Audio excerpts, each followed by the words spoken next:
Mm. Um, Oh yeah, I remember that movie. Yeah, yeah, I remember hearing about it. yeah. Yo, by the way, So you got to it's work with you got to work with crazy people, bro. You worked with Denzel. You got to work with Eddie. mm, that Uh, was definitely a highlight. Dolomite was incredible, man. Yeah.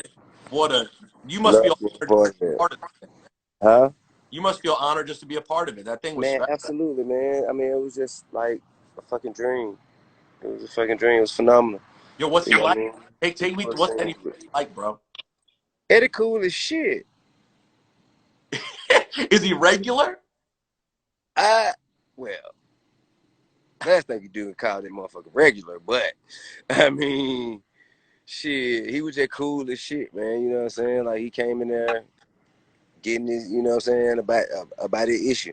And in between scenes, like we had like, real casual conversation about sports and culture and, just shit, family.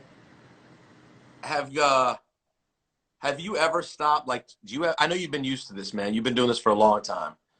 Do you ever have moments, whether it's that or you were an Ant Man, where like you're just like, yo, man, from a guy from Atlanta making rap records. When you put, bro, I remember when I got the vinyl for I'm Serious. I remember the Mm. promo for I'm Serious. To where we are now, do you ever stop and just go, what the fuck is life? This is insane. Man, I do that every day. Not necessarily when I'm doing a certain movie or a certain film, but man, when I come home and my daughter yell daddy and run and jump in my arms, I feel like that. You know what I'm saying? Like, it ain't necessarily like a professional achievement can give me that feeling as a father. Like, see my children graduate. Like, Major just made the honor roll and shit. Like, that shit, like, that makes me feel like, damn, I can't believe I made it here. I came all the way from a nigga selling dope, trying to buy a car, trying to get himself together with dreams of rapping. I came all the way from there to having my own family. I was supposed to die at 21. I wasn't supposed to make it to see shit 18, 21, 25, let alone 39. And, to have all of my children, man, live productive, successful, driven lives. Um, that shit to me is worth all of the professional accolades. Was it always like that from the second you became a dad, or was it over time that you realized, yes, you always loved being a dad, but where you prioritized it even more than your profession? I mean, I think that everything takes time. You dig what I'm saying? Everything takes time, man. Like, parenthood is something that you'll never perfect until you're a grandparent. Right. Yeah, I mean, like, by the time you're a perfect parent, you're a grandparent. So, I mean, like, I've learned from every stage of every child's life. And I got 7 children, you know what I mean? Every child at a different stage in their life taught me a different thing about parenthood. Mm.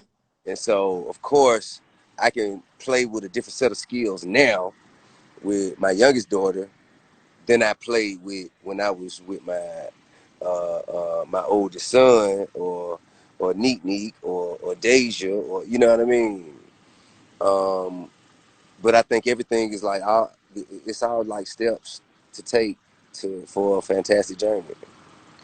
People have a tendency to always say that the younger kids, have it easier because mom and dad have already been through a lot. Because you know more. You know what I mean. You could do a lot. You do a lot less yelling. A lot less yelling as a more experienced parent. You know what I'm saying? It's like, hey, listen, you're not gonna do that. You know what I mean? You're gonna get time out. And when you're a new parent, it's like you better get your mother. You know what I'm saying? So I think that's kind of why, because and then it's all about the examples of parents that we have. You know what I'm saying? The way we were raised probably gonna be the way that we raise our children more times than not. Um, I was thinking the other day, I forget what the conversation I was having was, but oh, I think it was about the idea of a versus battle, and someone brought up the idea. Oh no, I know it was. Someone was asking. We were talking about Jordan and Pippen, and the idea that Pippen and Jordan might have been the two best players on the league, but the thing was, Scottie Pippen was playing next to Michael Jordan, and the guy, the host of the show that I do for ESPN, he asked me, he goes, "Can you ever think of an example like that in any other field?" And I said, "Well, actually, I might argue that there was a time in hip hop when Andre 3000 and Big Boy were number 1 and 2 in the game, but Big Boy just happened to be next to Andre 3000, who may be the nicest in the game." Um, do you think, is there anyone you could think of that's nicer, truly nicer than Andre 3000 on that mic? You be hard pressed. You be hard pressed. I think nice comes in so many different. Like the barometer to judge nice is so different. You know what I'm saying? From person to person now. Because at first, like we were just judging it based on hip hop. Then we began judging it based on certain types of hip hop, conscious hip hop. You know what I'm saying? Crossover hip hop, Yep. trap music, gangster rap hip hop. Like, you know what I mean? So now there's so many different types of that. Like, it don't matter who you is and what you do, man. It's an artist just for you. So when you say is anybody nicer than him, ain't nobody nicer than him in what he do. You dig what I'm saying? Ain't nobody nicer than Dre or what he do. But let's just say, like, if you say Nas, for example. Mm-hmm. So what you get from Nas is a little bit different from what you get from Dre. But that don't mean that it's not as nice. If you say Jay-Z, you know what I mean? What you get from him is different from what you get from Dre. If you say Scarface, you dig? So it really just depends on what you going in that motherfucker looking for. But ain't nobody nicer than him at what he do.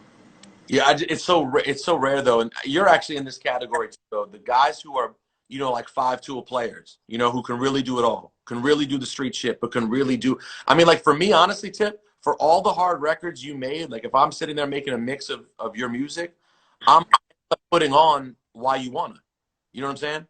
Like you had You records. say you're not or you No, are?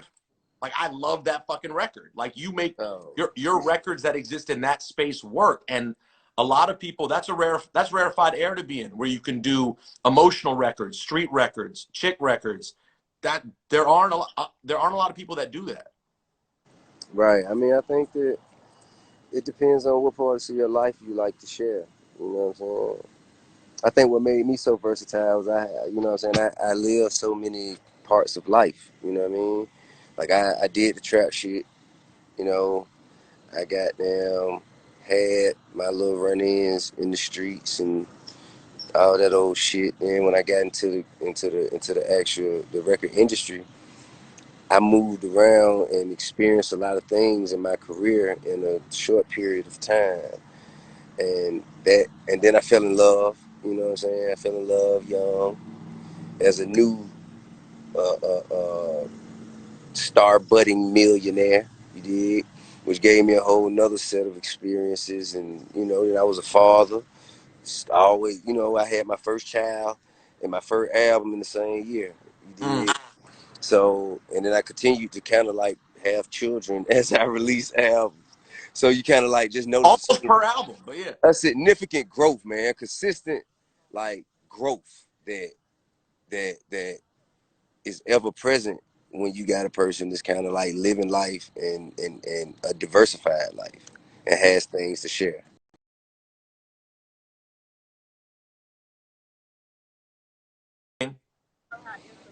Nah, I don't think you wrong for it. I don't think you wrong for it. I think that again, just gonna depend on what you want, what you looking for. Depends on what you looking for. One record I never asked you about this, but I actually liked it. Um, Tell me about what your thoughts are on the song Pac's Life. You did a Tupac record, you, Tupac, and Ashanti back in the day. And Yeah. it's sort of got, it's one of, Tupac's body of work, his posthumous work can get lost a little bit. But I always loved that record, man. And I loved your verse on it specifically. How do you feel about that song in retrospect? Um, I was just happy to be on the song with Pop, bro. I was just happy to be on the song with Pop. Like, Pop was the epitome. So to have an opportunity to be on the song with him, that was a milestone for me. You know what I mean? Anyone watching right there, right now, if you've never streamed it before, go stream the song "Pac's Life" with Ti and Ashanti. I think you'll dig it. Last thing Yeah. before I let you go, that's a posthumous collab.